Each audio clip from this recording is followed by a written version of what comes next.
Nah, sekarang waktunya kita jalan-jalan. Nah, ini dia nih. Siapa tahu nanti bisa menjadi inspirasi untuk ya kira-kira weekend mau kemana atau untuk liburan lebaran nanti. Wah, ini nih. Just let's go!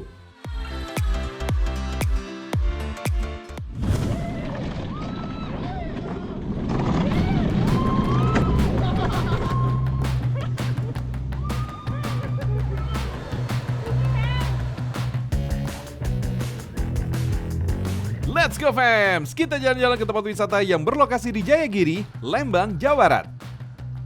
Tempat wisata ini bernama Lembang Wonderland. Begitu masuk, kalian akan disambut oleh deretan jenis burung pemangsa, yaitu burung hantu. Tapi tenang aja, burung hantu di sini udah jinak kok. Selain itu juga ada petugas yang akan membantu berinteraksi.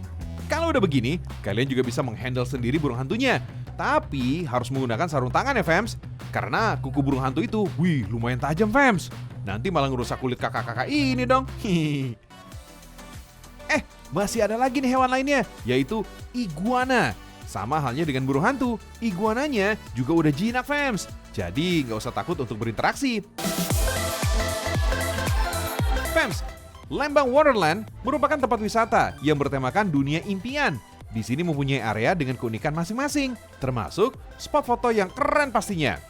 Seperti area Magical Forest ini, fams.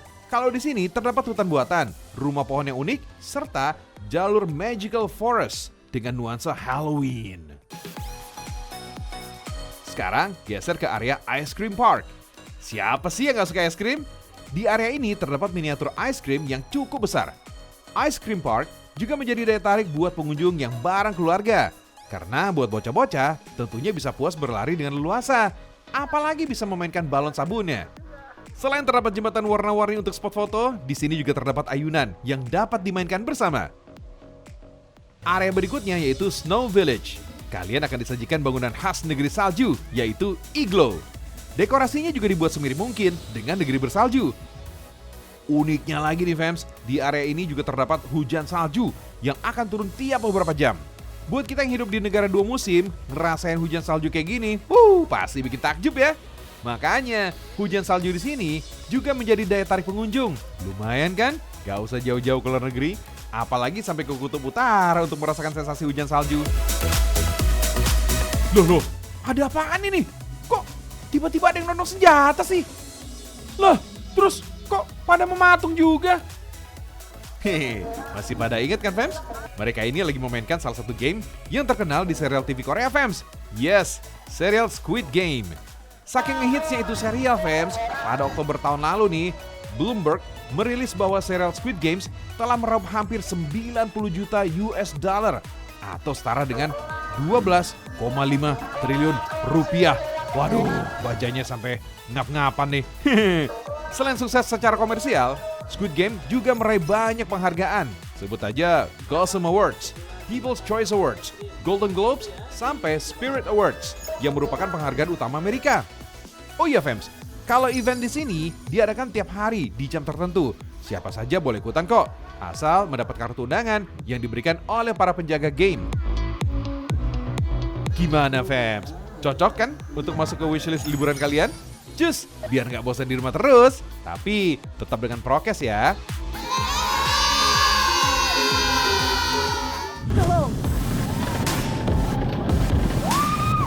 Nah, kalau ini permainan yang gak kalah sama MotoGP atau Superbike fams. Go, go, go! Emang beginilah keseruan wahana yang berlokasi di Dagogiri, Kabupaten Bandung Barat. Nama permainan ini adalah Lux Gravity. Lux Gravity merupakan permainan yang menggunakan kendaraan unik beroda 3. Permainannya hanya tinggal duduk dan meluncur menuruni lintasan sepanjang 750 meter. Untuk sekali permainan, cukup membayar Rp50.000 aja fams. Atau bisa juga dengan paket 3 kali permainan dengan harga Rp120.000. Wahana ini emang cocok banget nih untuk bermain bersama keluarga. Tapi kalau untuk anak-anak, tetap mesti didampingi orang tua ya. Mumpung kendaraannya bisa menampung 2 orang, jadi 1 untuk dewasa dan 1 lagi untuk anak-anak. Oh ya fams, kalian gak perlu takut karena kendaraan atau kart yang digunakan udah memenuhi standar keselamatan. Selain itu, kalian juga wajib untuk menggunakan helm. Wah, so pasti udah SN ini kayaknya nih. Sebelum memulai permainan, para peserta akan briefing tentang cara penggunaan kart, termasuk cara pengeremannya. Caranya cukup mudah kok fams, tinggal tarik ke belakang setirnya untuk memperlambat laju, atau tarik sampai mentok untuk memberhentikan. Kalau udah maju, cukup melepaskan setir secara perlahan ke arah depan, sampai posisi tuasnya berada di tengah. Kalau udah meluncur, wah dijamin ketagihan ya fams. Udah gitu lintasannya aman pula, jadi nggak usah ragu untuk nyobain deh. Belum lagi dengan rintangan yang diberikan, benar-benar bikin wahana ini terasa beda dari yang lain. Khusus di bulan Ramadan fams, wahana permainan ini punya tema sendiri, yaitu Lux Gravity Ngabuburit. Kebetulan jam operasional selama Ramadan mulai dari jam 10 pagi hingga setengah 6 sore. Wah, cocok banget nih ya buat sambil ngabuburit.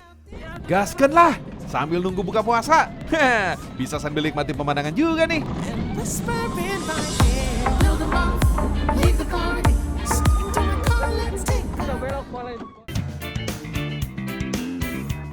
Oh iya fams, karena yang pakai lumayan banyak, kart gravity-nya harus rajin dirawat. Bengkel yang berlokasi di kota Bandung ini menjadi lokasi perawatan kart yang digunakan di Dagogiri. Selain perawatan, di bengkel ini juga tercipta berbagai jenis kart. Kondisi spare part kart juga nggak luput dicek semua, biar nggak ada apa-apa, pasti gunain lagi nantinya fams. Kalau setir, penggerak, dan rem udah pasti jadi fokus utama pengecekan. Soalnya ada masalah dikit aja, waduh ini bisa panjang urusannya fams. Ngomong-ngomong, dulu proses terciptanya kart ini gak gampang loh fams, karena ada beberapa prototipe sebelum menjadi yang sekarang digunakan. Dari bobotnya, bodinya, tempat menaruh kaki, hingga ukurannya sempat mengalami beberapa penyesuaian. Fams, dulu waktu kecil ya, suka ada yang bilang sama saya, termasuk orang tua saya, jangan banyak-banyak makan telur, baik-baik bisulan ntar katanya. Waduh. Ternyata itu cuma mitos.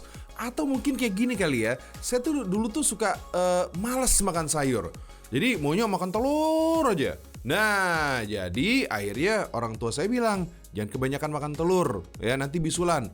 Mungkin gara-gara itu kali ya.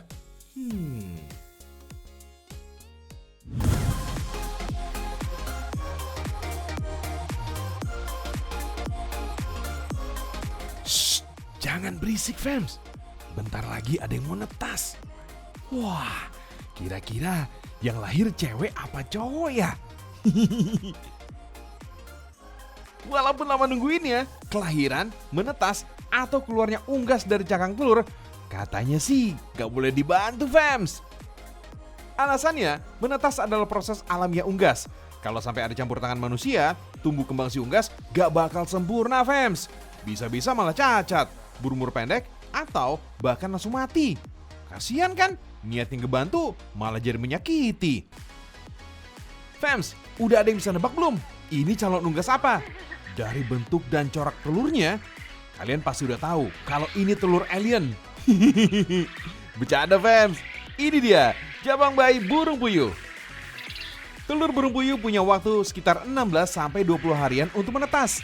Telur yang mau ditetaskan akan ditempatkan di ruang dan inkubator khusus dengan temperatur suhu udara yang dijaga.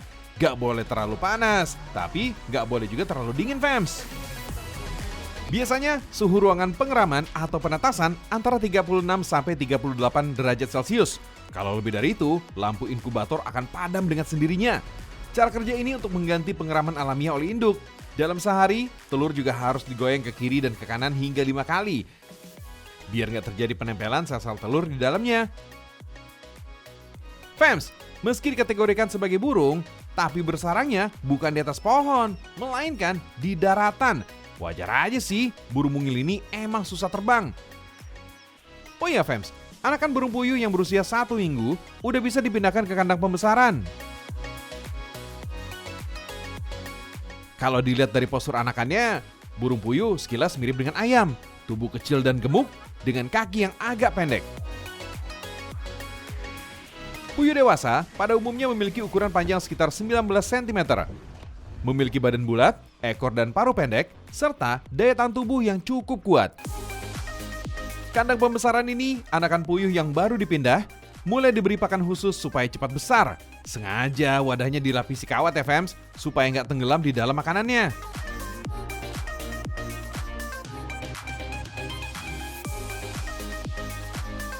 Fams, burung puyuh dewasa yang siap bertelur kembali ditempatkan dalam kandang yang berbeda.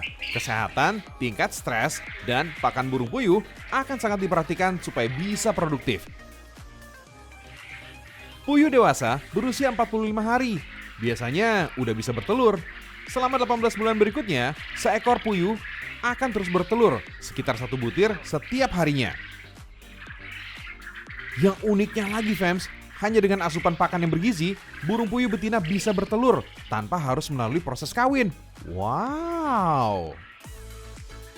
Just info ya fams, peternakan dan pelatihan budidaya burung puyuh ini berlokasi di Kecamatan Cikembar, Kabupaten Sukabumi, Jawa Barat. Dari yang awalnya hanya ada 600 ekor, kini mencapai 40.000 ekor lebih. Daging dan telur burung puyuh dari sini nih, udah tersebar ke seluruh tanah air. Bahkan fams, bisa sampai ke luar negeri. Januari kemarin kami mendapatkan impor permit dari Timur Leste yang konon kabarnya di sana sedang menggiatkan penurunan stunting di KBRI Dili ya, di Timur Leste sana. Tentunya ini akan menjadi sebuah motivasi kami. Ternyata pasarnya masih terbuka. Wah, mantap nih burung puyuh. Kecil-kecil udah siap mendunia. Pak Selamatnya yang mantap deh. Usaha ternak puyuh ini layak kita sebut tinggal di desa, rezeki kota, bisnis mendunia. Dan ragam Indonesia, Indonesia mendunia.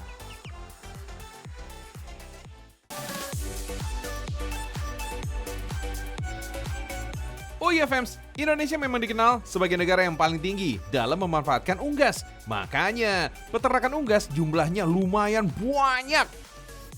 Ngomong-ngomong nih fams, pernah kepikir nggak kenapa puyuh disebut burung? Padahal doi susah terbang kayak burung seperti biasanya ya. Katanya sih, burung puyuh dulu punya sayap besar yang dipakai untuk terbang. Makin kesini, musuh burung puyuh makin berkurang. Dan bentuknya jadi berevolusi. Jadi sayapnya nggak bisa buat terbang lagi deh.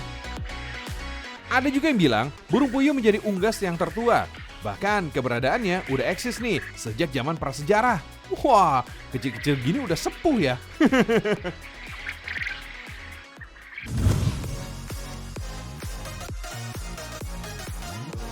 Fams, kalau biasanya dari telur bebek, telur asinnya ini terbuat dari telur puyuh.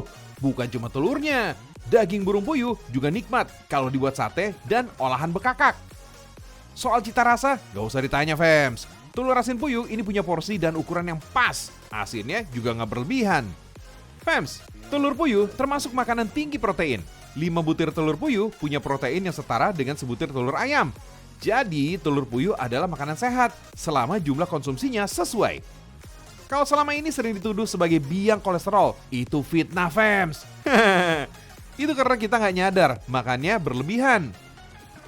Faktanya nih fams, kandungan kolesterol telur puyuh lebih rendah dari kerang putih atau cumi-cumi. Oh iya, sate dan bekakak burung puyuhnya juga nggak kalah enak fams. Daging puyuh punya tekstur yang empuk dan cukup lembut. Ketebalan dagingnya emang gak sebanyak daging ayam, tapi soal gurihnya, gak kalah lezat sama daging ayam.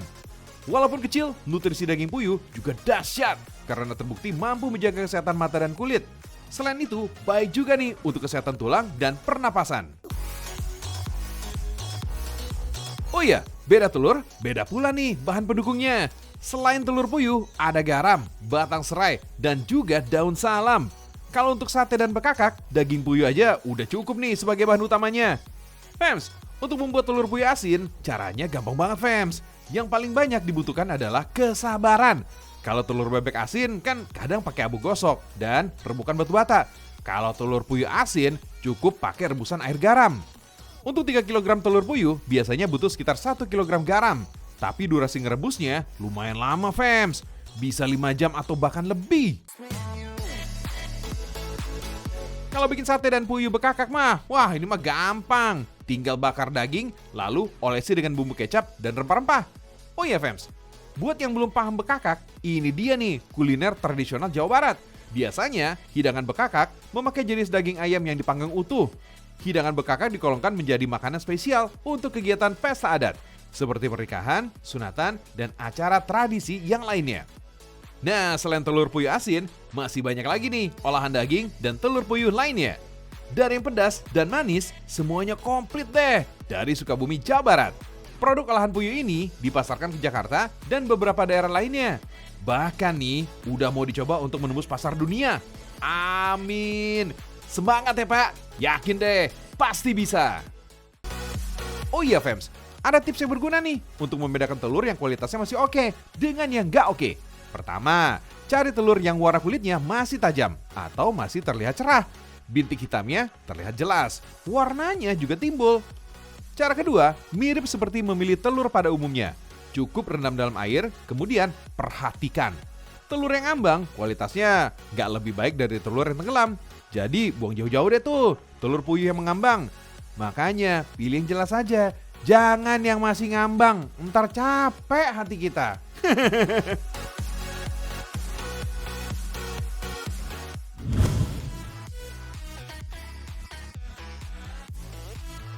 Sekarang kita jalan-jalan ke Kota Bandung, Fems. Di sini ada menu yang namanya nasi goreng oli dan nasi puyuh. Katanya sih ada jurus khusus nih dalam pembuatannya, yaitu dengan terasi. Margarin juga digunakan sebagai pengganti minyak agar aroma nasi gorengnya lebih terasa. Tambahan lainnya juga ada cumi-cumi. Meskipun dinamakan nasi goreng oli, tapi bukan berarti masaknya ini pakai oli mesin ya. Waduh. Warnanya hitam. Ini berasal dari tinta cumi-cumi, Fems. Kalau menu nasi puyuh, daging puyuhnya yang jadi bahan utama. Lalu ada juga nih tambahan terasi, serai, dan daun seledri. Fems, burung puyuh juga mengandung banyak zat besi. Otomatis, tubuh bisa mendapatkan unsur hemoglobin di dalam darah. Kalau jumlah hemoglobinnya cukup, maka proses suplai makanan dan oksigen di dalam darah bakal berjalan dengan lancar. Wih, nasi goreng olinya mantep banget. Udah gak ada lagi nih aroma amis dari tinta cumi. Rasa dan aroma dari olahan burung puyuh juga gak kalah mantap karena ditambah dengan terasi. Kuy, hajarlah. Ngabuburit ke Bandung deh sorean nanti.